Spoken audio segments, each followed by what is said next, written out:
Welcome to this explainer. Today, we're going to break down the rapidly evolving cloud threat landscape. We're looking at the hard realities of modern cloud computing and uncovering exactly why mastering identity security is no longer just a best practice, it's literally your ultimate defense. If you've been paying any attention to the shifting digital battlefield out there, you know the rules of engagement are changing by the minute. Okay, let's dive right in by asking the two absolute most foundational questions governing modern cloud security. Who are you? And just as importantly, what are you actually allowed to do? Imagine a user trying to enter a pristine, locked cloud environment. It sounds simple, right? But how organizations answer these two specific questions dictates whether their data stays locked down or if they become the next massive headline breach. Everything, and I mean everything, hinges on getting this right. Section 1. The trillion-dollar cloud. To really grasp why these identity questions are so absolutely critical, we first need to establish the staggering scale of the cloud today. We aren't just talking about a few rented servers anymore. We're talking about the underlying substrate of the entire global digital economy. According to a 2026 data report from OpsLift, worldwide public cloud end-user spending is racing toward a massive $850 billion. Growth is accelerating, not maturing, and it's heavily fueled by this absolute race for AI capacity. Hyperscalers are building out server infrastructure at a breathtaking pace, just to keep up with the demand for generative AI workloads. But here's the kicker. Despite all this aggressive, record-breaking growth, an estimated 29% of this cloud spend is currently wasted. Yeah, for the first time in 5 years, waste has actually gone up. Organizations are frantically spinning up new AI services and trying to manage diverse pricing models, but they are seriously struggling to govern it all effectively. Section 2. AI empowers new cyber threats. Now, managing explosive growth and budget waste? That would be hard enough. But they aren't our only challenges. The actual cyber battlefield is shifting right underneath our feet. AI isn't just driving corporate spending, it's fundamentally altering how adversaries operate. There's a pivotal report from the Cloud Security Alliance on AI capability equalization, and it focuses on a state-adjacent threat group known as GreyVibe. This group has been running complex cyber operations against Ukrainian military and government targets. Now, what makes GreyVibe significant isn't that they're highly sophisticated elite hackers. Actually, they suffer from pretty poor operational security and make repeated technical flaws. So, what's the takeaway here? Generative AI is basically creating a capability floor. It allows adversaries who honestly lack deep technical expertise to rapidly develop bespoke malware, write flawless phishing emails in any language, and completely bypass traditional defenses at machine speed. Generative AI is just patching the gaps in their knowledge. The gap between a mid-tier criminal group and an elite nation-state operator is compressing incredibly fast. Section 3. Identity is the new perimeter. Because attackers can now use AI to mimic legitimate user behavior so effectively, the traditional network perimeter, that old idea of a digital castle with a moat around it, it's completely dead. In a world of remote work, multi-cloud environments, and AI-driven social engineering, identity is everything. So let's clearly separate two concepts that often get confused. Imagine a locked cloud and a permission gate. Authentication is asking, do you have the right key to enter the building? But authorization asks, okay, once you're inside, which specific rooms can that key open? If a threat actor steals an authenticated key using an AI-generated phishing attack, strict authorization is literally the only thing stopping them from looting your entire building. Section 4. Decoding Zero Trust Architecture.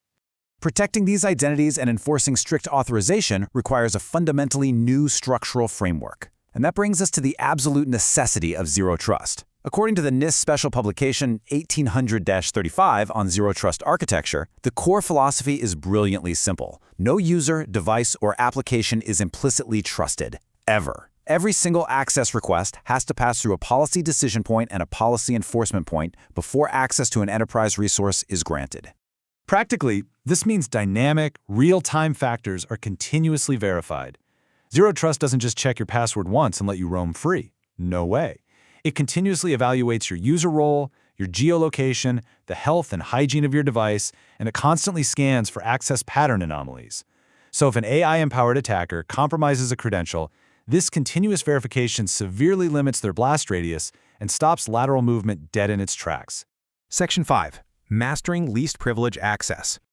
To actually execute a zero-trust strategy, an organization must relentlessly enforce the principle of least privilege. You only get the exact permissions you need to do your job, nothing more, and only for the time you actually need them. In cloud platforms like AWS, this translates to mastering identity and access management, or IAM.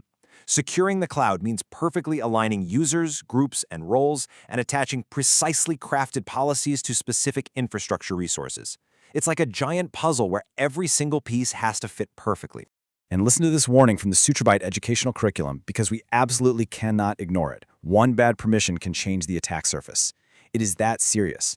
Accidentally over-permissioning an identity, say giving a junior developer broad administrative rights to an S3 bucket, can instantly expose your entire cloud environment to threat actors. Literally one single checkbox can be the difference between security and a catastrophic breach. Section 6. Break it to secure it. So how do we actually learn to defend against these sophisticated AI-empowered attacks and manage complex IAM policies? I'll tell you right now, passive reading isn't going to cut it. We have to adopt an attacker's mindset. The SutraByte signature teaching formula completely abandons passive lectures. The philosophy is incredibly dynamic and hands-on. You learn the concept, you build a cloud environment, you intentionally break it using a real attacker's methodology, you analyze the risk, you implement the precise fix, and finally, you document your findings. It is all about practical muscle memory learning. This hands-on roadmap takes you from a cloud beginner to a cloud attack analyst in just 6 weeks. Week by week, it moves from basic cloud foundations to deep IAM security to core infrastructure, and then it flips the script to show you exactly how attackers exploit those exact same services. The whole journey culminates in a highly realistic attack simulation. The scenario is awesome. SutraCorp has been compromised. Your mission is to discover the exposed assets, exploit the misconfigurations just like a real threat actor would, analyze the business impact, and write a professional security report to remediate the vulnerabilities. You get to experience firsthand exactly how attackers pivot through an environment. Ultimately, this formula brings us to the core truth of modern digital defense. Deeply understanding IAM and strictly enforcing least privilege is the only viable path to genuine cloud security. It's simple. If you control the identity, you control the cloud. If you want to dive deep into IAM, build these exact portfolio-ready security skills, and learn to think like both an attacker and a defender, Week 2 of the SutraByte Challenge focuses heavily on identity. The 6-week challenge officially kicks off on September 15th. As we wrap up this explainer, I want to leave you with one vital, provocative question to evaluate your own defenses or your own learning journey. Are you still relying on outdated network perimeters, or have you finally embraced identity as your ultimate security? The threat landscape isn't waiting for us to catch up. Thank you so much for joining me for this explainer. Keep building, keep breaking, and keep learning.